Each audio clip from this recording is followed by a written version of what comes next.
Assalomu alaykum qadrli kanalimiz a'zolari va bizlarni kuzatib boruvchilar. Bugungi loyiha ishimiz devorlari gazoblokdan, fundamenti betondan, toma profnastildan qilingan bo'lib, xuddi shunaqa ko'rinishga ega. Binoga kirish qismi uchta.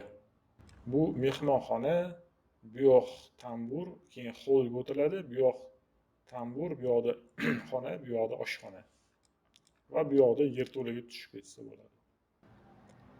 Endi devor joylashganda mana bunday joylashadi. Ya'ni bu orqa tarafda ham, bu yoqda ham derazalar qo'yib ketilgan. Joy qoldirishimiz kerak bo'ladi shuning uchun. Umumiy hisobda 2,7 yer maydoni dedik. Bu taraf qo'shni taraf bo'ladi, qo'shni tarafga taqaladi. Bu tarafi devori tomdan biroz ko'tarilgan, o'sha yong'inga qarshi samarali effektga ega. Binoyimiz tomib tashalganda mana shu xonalarga ega. Mana bu joydan kirganda mana bolalar xonasi bor, bu yoqqa kiriladi. O'rtada sanuzel yoki kladovka qilib ishlatish mumkin. Bu tarafda oshxona, bu tarafdan holga o'tsa bo'ladi. Holdan bu yoqdan tambur, tamburdan ko'chaga chiqsa bo'ladi. Holda mana bu joy nisha, shkafning o'rni. Bu yoqda umumiy sanuzel 5 kvadratdan oshiq. Planni ko'ramizmi? Bu yoqda kattalar yotoqxonasi, derazasi bu tarafdan qo'yilgan. Bu yoqda yana bolalar xonasi. Bolalar xonasining ham derazasi orqa tarafga qaratilgan. Bu tarafda bo'lsa, holdan mehmonxonaga o'tiladi. Mehmonxonaning orqa tarafida ham derazasi bor. Old tarafda katta vitraji bor.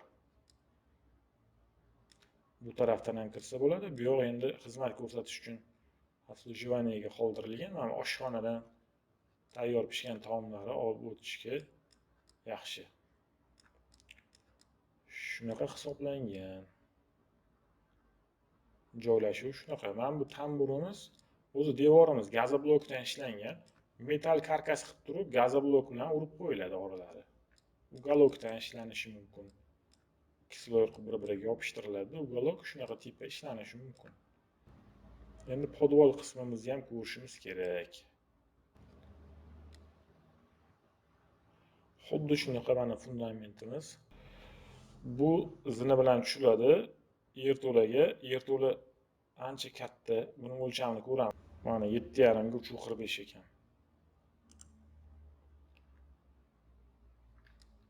Zina orqali tushiladi. Texnik xona bu. Umuman biz bitta qilib texnik xonada berib qo'yganmiz. Misol uchun bu narsani agar xohlasa, men bu yerdan перегородка berib turib, bu yog'i omborxona, bu yog'i texnik xona qilib qo'ysa ham bo'ladi. Yupqa devor turib, перегородка bilan ajratib qo'ysa bo'ladi.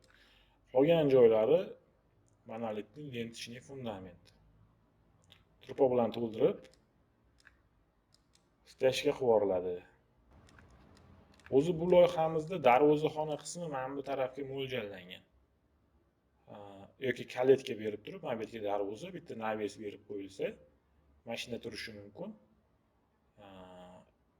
Yozgi oshxonani ham shu joylarga mo'ljallab ketilaveradi.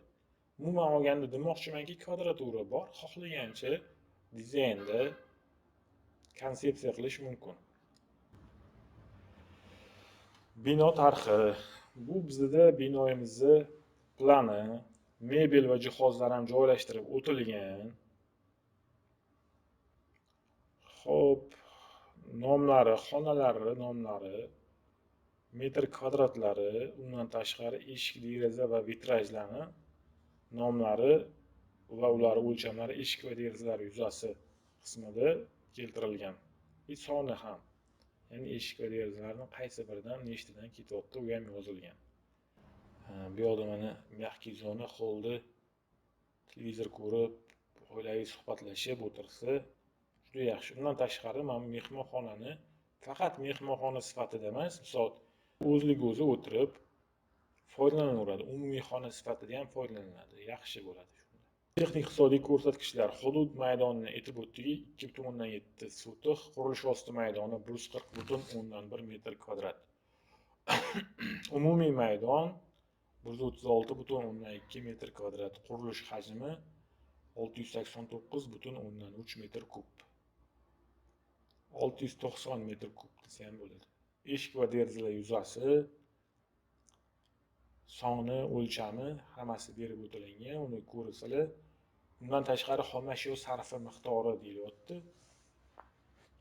Poydevor asosi uchun o'sha lentichniy monolitniy fundament uchun 10 diametrli armaturadan 3 dan 510 metr.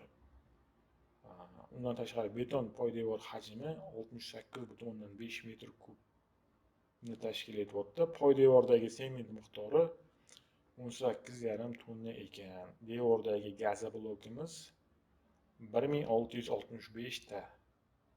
Profnastelimiz 201,6 metr kvadratni tashkil etyapti. Yer to'lasi 25,9 metr kvadrat texnik xona uchun mana bu zina orqali tushiladi. Undan tashqari qirqim. Xonalar balandligi 3 metrdan to'g'ri keladi. Tom 2 metr, bu yog'i 220 eshiklar. Bu kvadratlarimiz bunaqa juda katta kvadrat emas.